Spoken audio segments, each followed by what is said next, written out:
সবাই কাঁদতে কাঁদতে কেউ কেউ দেখছে যে এই যে শ্রীকৃষ্ণের চরণ যেখানে পড়ছে সেই চরণের ছাপ সেইখানেই পূজা করতেছে। কেউ কেউ সেই চরণের ছাপ মাটি উঠাই নিয়ে এসে পূজা করতেছে। কেউ ওই মাটি উঠাই এনে আবার শ্রীকৃষ্ণ বানাইছে। আবার কীরকম বানাইছে শ্রীকৃষ্ণ, দেখেন কীরকম ভক্তি। ওই শ্রীকৃষ্ণর সারা হাত বানায় নাই আর পাও বানায় নাই, কারণ হাত আর পাও যদি বানাই আবার যদি চলে যায় আমাদের ছেড়ে দিয়ে, এত কষ্ট করা যাবে না। তো এইগুলো ভক্তির জায়গায়, এগুলো হচ্ছে ভক্তি সমুদ্র, এর তো কোনো পার নাই। তো শ্রীকৃষ্ণ কেন ছেড়েছিল? যদি ওই যে বলে না, আপনারা যে যে যান ওই যে কীর্তন শুনতে, তো ওই যে বলে যে সুবল সিদাম, ওই শ্রীকৃষ্ণ বিকেলবেলা হইলে পারে কইতে, এই গাই টাইগুলো সব এক জায়গায় কর, সব গরু আমরা এখন যাব বাড়িতে। বলে কেন এত তাড়াতাড়ি যাওয়া? বলে ওই যে মা আমার মনে করতেছে, মা মন খারাপ করছে। কয় তোর একারই মা আছে, আমাদের মা নাই। সুবল সিদাম ওরা বলছে, বলে না না তোরা অত কথা বলিস না, গাইগুলো এক জায়গায় কর।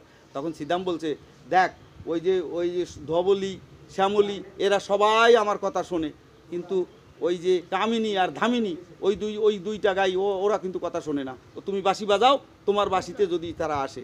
ওই কামিনী আর ধামিনী কি কে? এই আমাদের শরীরের মধ্যেই রয়েছে এই কাম আর কামিনী। এদের মোটে বসে আনা যায় না, এদের বসে একমাত্র আসে পরম দয়াল যদি দয়া করে।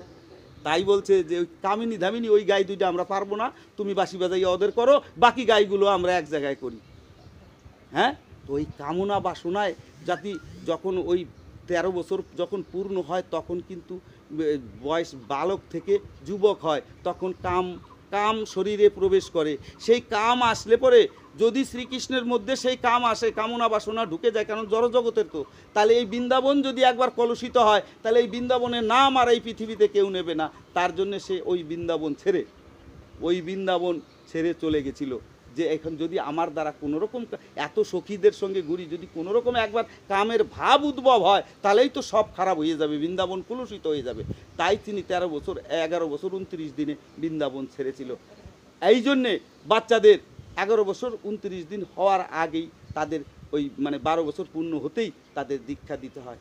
দীক্ষা দিলে তাদের ওই যা কিছু আসবে কামনা বাসনা পরম দয়ালের দয়ায় সেটা কন্ট্রোল করে রাখতে পারবে। কামনা তো দরকারই আছে, কামেরও দরকার আছে, নাহলে আমরা স্বামী বিবেকানন্দর মতন ওই রামকৃষ্ণদেবের মতন সন্তান কোথায় পেতাম? সব কিছুর দরকার আছে, কিন্তু তার কন্ট্রোল, এই কন্ট্রোলটা কে করবে? আমাদের পরম দয়াল পরম পিতা করবে। এই জন্য দীক্ষা নিতে হয় মা। আর আপনাদেরকে আমি একটা কথা বলি, যারা দীক্ষা পেয়েছেন তারা তো ভাগ্যবান, আর যারা দীক্ষা পায়নি, যারা দীক্ষা পেয়েছেন তাদের কাজ হচ্ছে তাদেরকে দীক্ষা দেওয়া। কারণ এই নাম যে যত বিলাবে তার তত জীবনের অগ্রগতি হবে।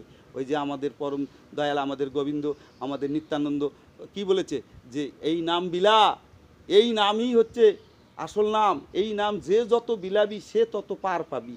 তো আমাদের এই পরম দয়ালের যারা দীক্ষা পায়নি, যারা দীক্ষা আপনারা পেয়েছেন তাদেরকে দীক্ষা দেওয়ার, আর কিভাবে নাম করতে হবে, কিভাবে এই মানব জীবনটা সার্থক করতে হবে, সংসারে কিভাবে সুখকে নিয়ে আসতে হবে।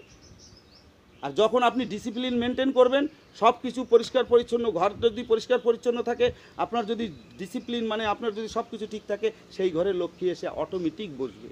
আর যদি ডিসিপ্লিন না থাকে, ঘরে যদি সব এলোমেলো থাকে, সাজানো গোছানো না থাকে, পরিষ্কার পরিচ্ছন্ন না হয়, নিয়মিত ঝাড়ঝাঁটা না হয়, সেই বাড়িতে লক্ষ্মী যায় না।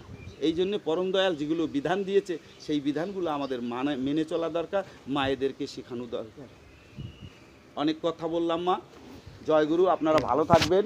আর যারা ইষ্টভীতি এখনও, এই মা